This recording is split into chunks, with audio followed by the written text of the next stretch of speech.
Right, there are two types of matter. We're going to start classifying matter and breaking things down.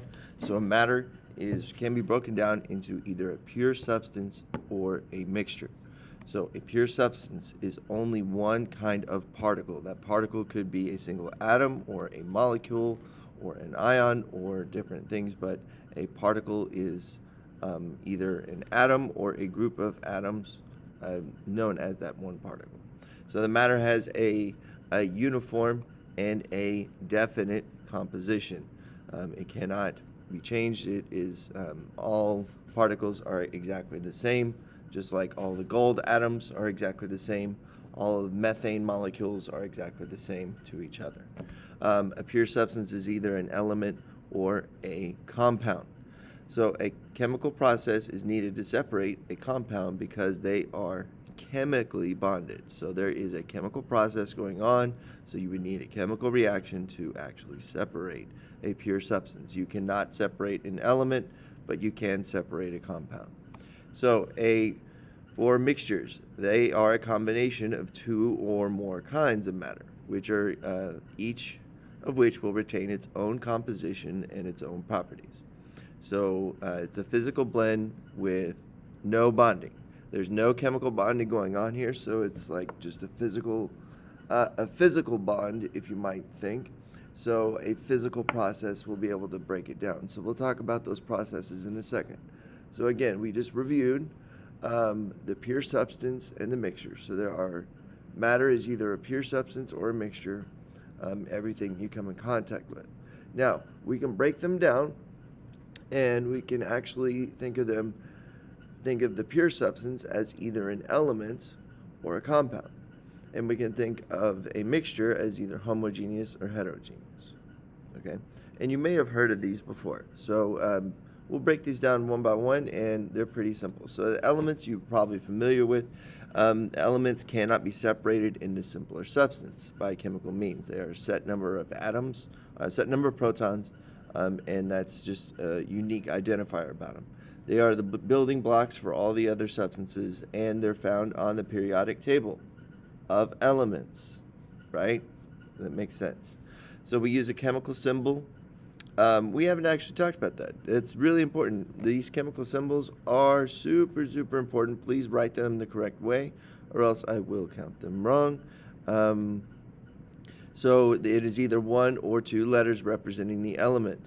So the first letter is always capitalized, and the second letter is always lowercase. That is always the case. Please do not capitalize both of them. They will be marked wrong. Okay, so there's carbon. Did you know that gold is Au? H is hydrogen. There is an elements list that's on your notes that you will need to make sure you understand. There's only about 5 or 6 of them that are really kind of quirky that you'll pick up as we go. So, all right, compounds are pure substances that can be decomposed into two or more simpler substances by a chemical change. So they're locked by a chemical bond, composed of atoms that are bonded together. All of these particles or molecules are identical. They are bonded together, so it requires a chemical change or a chemical reaction to break them apart. So the properties of a compound are different from the properties of the elements it is made from. Okay, so if you just have sodium and you have chlorine, both of those are deadly elements and are harmful to you. But if you combine them together, they make sodium chloride as a compound, and which you can eat, right? So they have completely new properties as soon as they're combined. So just because, yeah. So chemical formulas are things that we will see. A chemical formula is a shorthand method for writing the composition or the proportions of the atoms that are in the molecule. So for example, sugar and or sucrose is written as C12H22O11. Okay, and so how many carbon atoms do you think there are? 12. Hydrogen, there's 22. Oxygen, there's 11. Pretty simple, easy to understand. So many compounds that are around. You got your sugar, we talked about your water. Here's your methane, and here's your sodium chloride. So easy ones to understand. All right. So let's move on to mixtures now. So mixtures, we have the homogeneous mixture. A homogeneous mixture, or homogeneous, is a mixture of uniform composition. So this is something that we actually try to achieve in the lab. We try to get a uniform composition of our mixtures because we try to that it works better when we do chemical reactions. So it is also called a solution. So you may hear me say the word solution. This is what I mean. Its components are not readily distinguished. So this is how you can tell.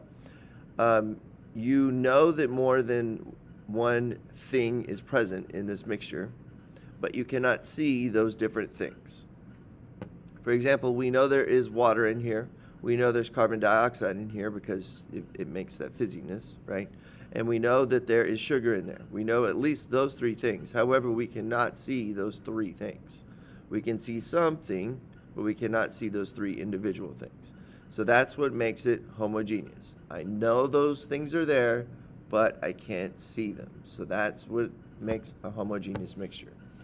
Just like salt water, you can't see the salt in the salt water. Hydrochloric acid, it looks like water, but it could have acid in it because it's dissolved in water. That's what the aqueous means.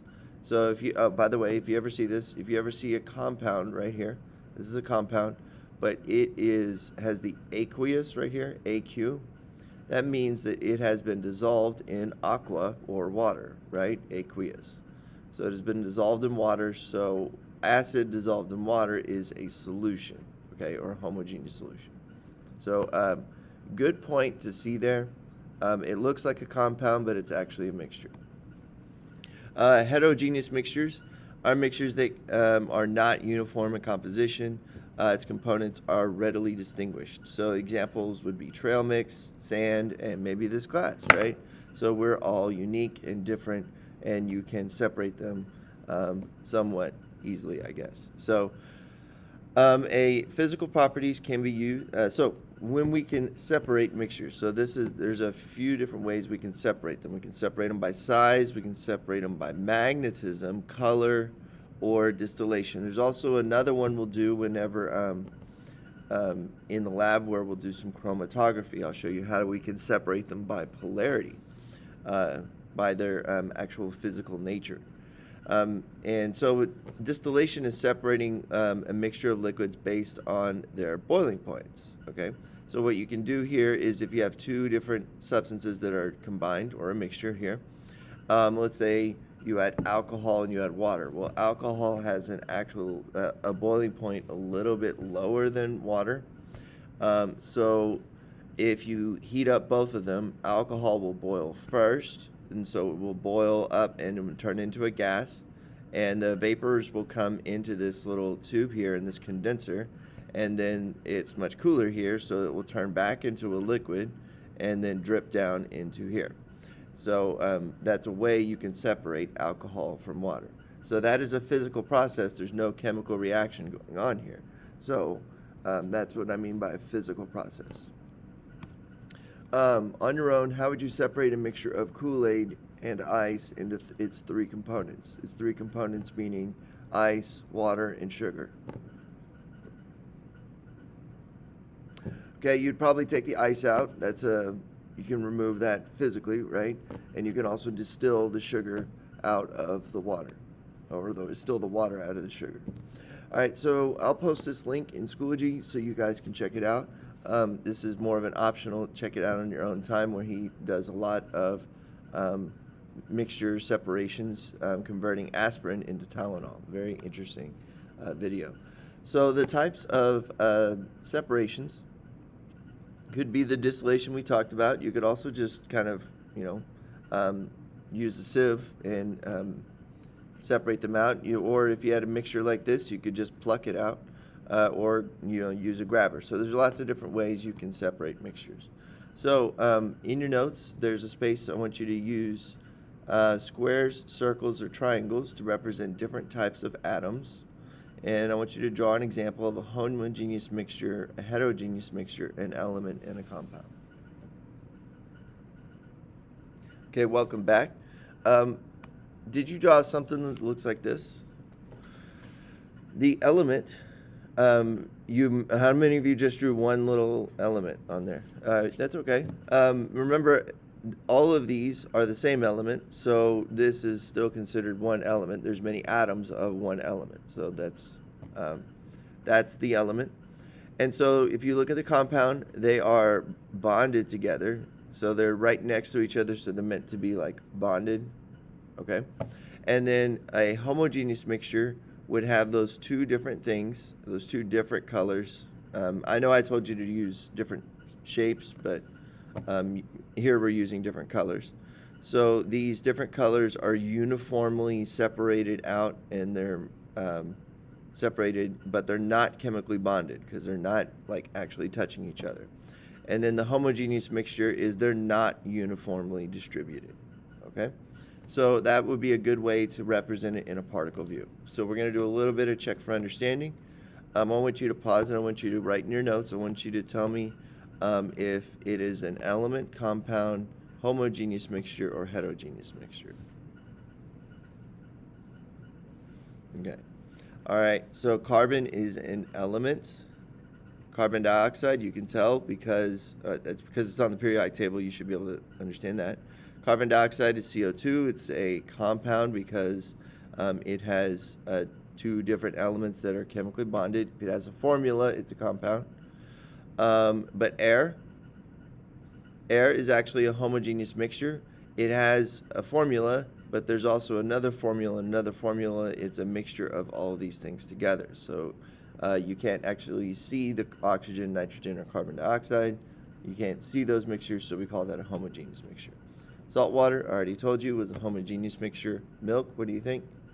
Homogeneous. And SpaghettiOs, heterogeneous. Salad, heterogeneous. Apple juice, homogeneous. Jello, homogeneous. Jello with a fruit, heterogeneous. And then Oreo cookies would be heterogeneous. Does anybody feel hungry yet? Okay.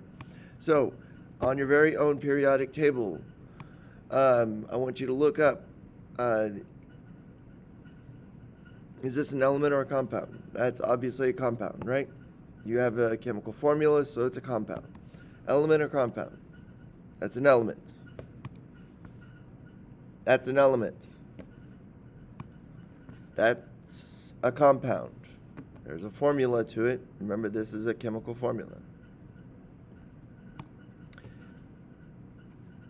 That's an element, okay? Antimony is an element. That would be SB, okay? Maybe some of y'all took a look for that one, but that is SB. It's right underneath arsenic.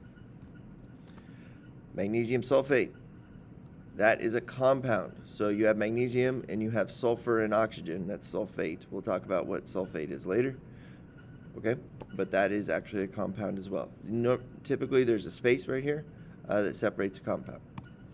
All right, so how can you recognize a substance? Like, what are the telltale signs of a pure substance or a substance? That is the fact that they have uniform properties and they have a set chemical formula. That's how you can tell that it's a pure substance. And then how can you distinguish between an element and a compound? Well, elements are on the periodic table. First one or two letters, and it's the first one is capitalized. Compounds will have formulas, so there will be two or more capital letters, right? And then sometimes with subscripts, their names will end in "ide," "ate," or "ite." Okay, all right. So on Schoology, there is an assignment. Please go ahead and do that, and I'll have a great day.